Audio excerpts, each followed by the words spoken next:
Saya bersyukur perjalanan Mas Roy dan Dr. Tifa sudah sampai di pengadilan, dan saya yakin itu yang dihindari sebetulnya oleh Joko Widodo.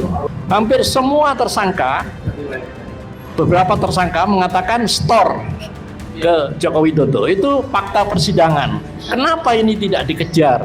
Maka saya dengan teman-teman yang punya lembaga namanya komite itu panitia, komite pemburu koruptor itu akan mengejar ini Joko Widodo karena apa? Dengan uang korupsinya dia bisa mau menguasai Indonesia lewat anaknya, dia keliling itu.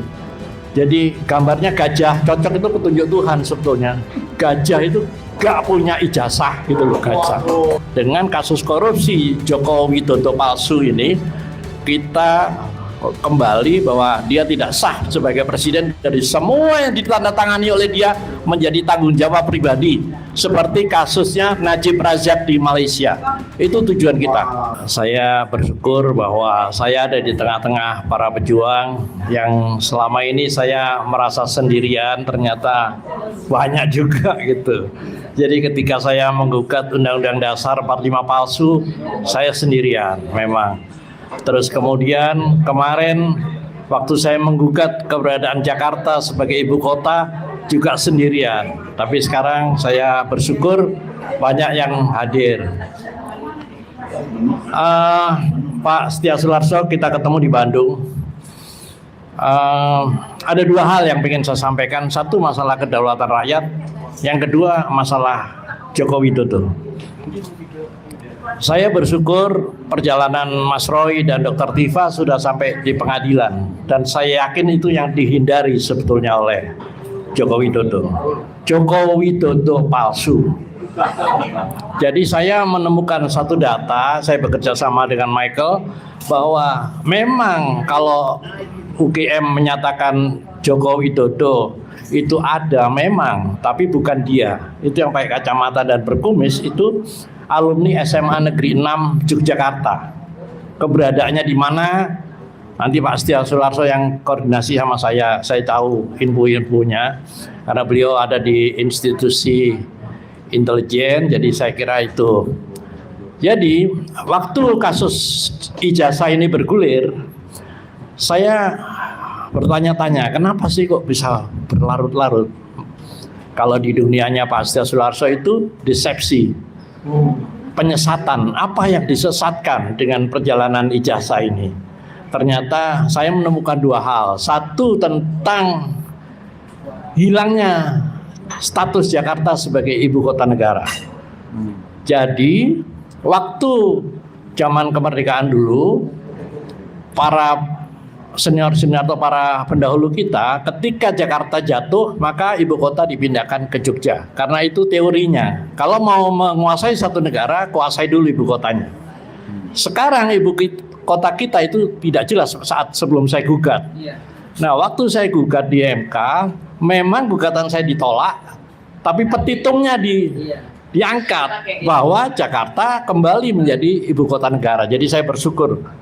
Saya tidak cari menang atau kalah, tapi tujuan dari gugatan itu saya. Terus yang kedua, apa yang ditutupi dari kasus ijazah ini ternyata adalah korupsinya Joko Widodo.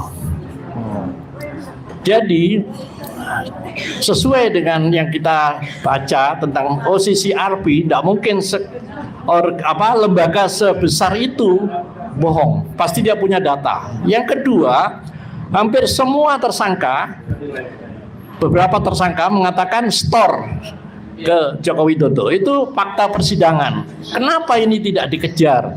Maka saya dengan teman-teman yang punya lembaga namanya komite itu panitia, komite pemburu koruptor itu akan mengejar ini Joko Widodo karena apa? Dengan uang korupsinya dia bisa mau menguasai Indonesia lewat anaknya, dia keliling itu. Jadi gambarnya gajah, cocok itu petunjuk Tuhan sebetulnya. Gajah itu gak punya ijazah gitu loh, gajah. Itu ya, jadi satu masalah korupsi. Kedua masalah kedaulatan. Tahun 98 sampai 2002 kedaulatan rakyat itu diambil alih oleh partai politik lewat penggantian Undang-Undang Dasar 45. Jadi kalau ada gerakan mengambil kembali atau merebut kembali kedaulatan, tidak ada jalan lain kecuali kita kembali menguasai Senayan, apapun caranya. Setuju. Tidak ada cara lain. Dan ada rencana waktu itu Pak Setio Sularso juga hadir, ada prakongres kembali ke Undang-Undang Dasar 45 di Bandung, dan kita sepakat 18 Agustus kita akan melakukan kongres di Senayan.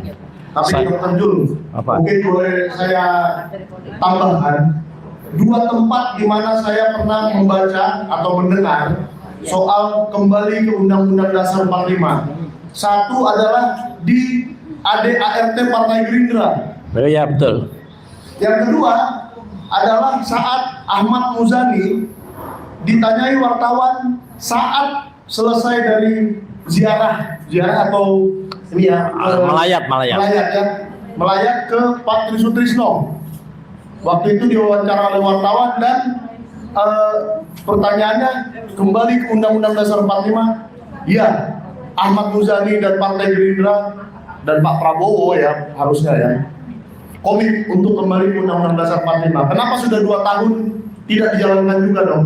Begini ya, pesan Pak Tri sebelum meninggal, memang kebetulan saya dekat bertahun-tahun saya sama beliau. Beliau pengen di dalam semuanya konstitusional. Di dalam konstitusi TAP MPR nomor 1 tahun 2002 itu mengkaji ulang hasil perubahan. Nah, beliau punya pemikiran dengan beberapa tim termasuk Profesor Kailan. Kalau mengkaji ulangnya, dikaji ulang itu adalah perubahannya. Tapi kembali itu artinya yang asli tetap ada, perubahannya dalam bentuk adendum. Perlu saudara-saudara ketahui, istilah kembali itu sebetulnya diplesetkan. Sebetulnya kita cuma meneruskan apa yang dibuat oleh para pendiri bangsa. Karena 17 Agustus para proklamator memproklamirkan kemerdekaan bangsa Indonesia, 1 hari kemudian membuat negara dengan Undang-Undang Dasar 18 Agustus 45. Itu jadi, dan diperkuat oleh dekret Presiden 5 Juli 59. Nah, dalam kesempatan ini Mike, saya minta waktu untuk menjelaskan kepalsuan Undang-Undang Dasar itu. Oke. Di dalam Undang-Undang Dasar yang lama, di pasal 3 ada kata-kata MPR menetapkan Undang-Undang Dasar. Ya. Nah, perubahan pertama, perubahan kedua, perubahan ketiga tidak pakai TAP. Hanya pada perubahan keempat dijadikan satu itu. Dan TAP ini, ketetapan MPR ini tidak pakai nomor. Itu yang saya laporkan sebagai pemalsuan dokumen negara. Tidak pakai nomor, Pak Sedo. Tertanggal 10 Agustus 2002. Kalimatnya begini, tolong ini diperhatikan kalimat pemalsuannya. Undang-Undang Dasar Negara Republik Indonesia 1945 sebagaimana telah dirubah dengan perubahan pertama, kedua, ketiga, dan perubahan keempat ini adalah Undang-Undang Dasar Negara Republik Indonesia yang ditetapkan tanggal 18 Agustus 1945, diperkuat dengan dekret Presiden 5 Juli 59. Harusnya kalimatnya adalah Undang-Undang Dasar Negara Republik Indonesia 1945 sebagaimana telah dirubah dengan perubahan pertama, kedua, ketiga, dan perubahan keempat ini adalah perubahan dari, itu tidak ada kata-kata itu. Jadi seolah-olah ini adalah yang ditetapkan 18 Agustus. Itu pemalsuannya. Oh, jadi seperti saya jadi teringat dengan kasus ijazah. Seakan-akan Jokowi yang presiden itu sama dengan Jokowi yang kuliah di UGM. Ya, itu.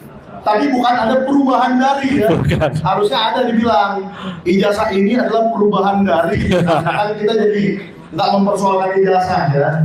Contohnya seperti itu. Gimana Nah, sejak itu maka segala apa yang terjadi di negeri kita ini semuanya penuh kepalsuan, termasuk presiden.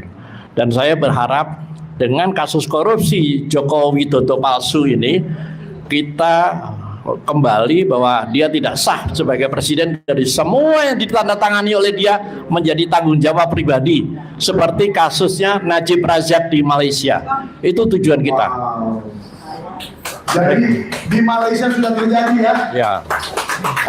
Nah, saya tambahkan, kalau Anda membaca buku Ijazah Jokowi Tidak Ada karya Bernardo Sinulinga, Anda akan menemukan ya Anda akan menemukan bahwa Pakistan telah mencuci gudang parlemennya dan menemukan hampir setengahnya berijazah palsu. Sudah dilakukan oleh Pakistan. Di Liberia, Terus? presidennya sudah digugurkan karena berijazah palsu. Jadi Indonesia ini lebih mundur atau lebih bobrok daripada Pakistan dan Liberia. Kalau dibilang dibandingin sama Amerika, Inggris, Jerman, jauh lah loh.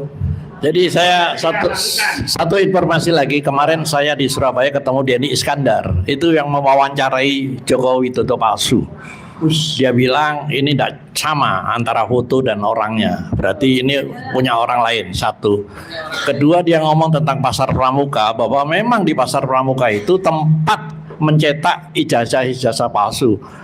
Jadi hampir sebagian anggota DPR itu pakai ijazah palsu.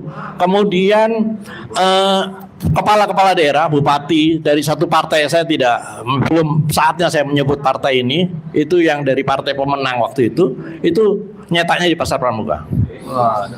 Saya kira itu. Langganan ya, Dok? Iya, langganan memang. Oke. Makanya kemarin saat saya terakhir ke pasar pramuka, di sana semua toko diwajibkan untuk memasang satu tanda, satu plat gitu. Di sini tidak menerima pembuatan ijazah palsu. Berarti kan selama ini terima. Tapi modusnya, Mike, kayak KM50. Iya. Tadi tempat lokasi peristiwa itu dihilangkan, dibersihkan. Oke, lanjut.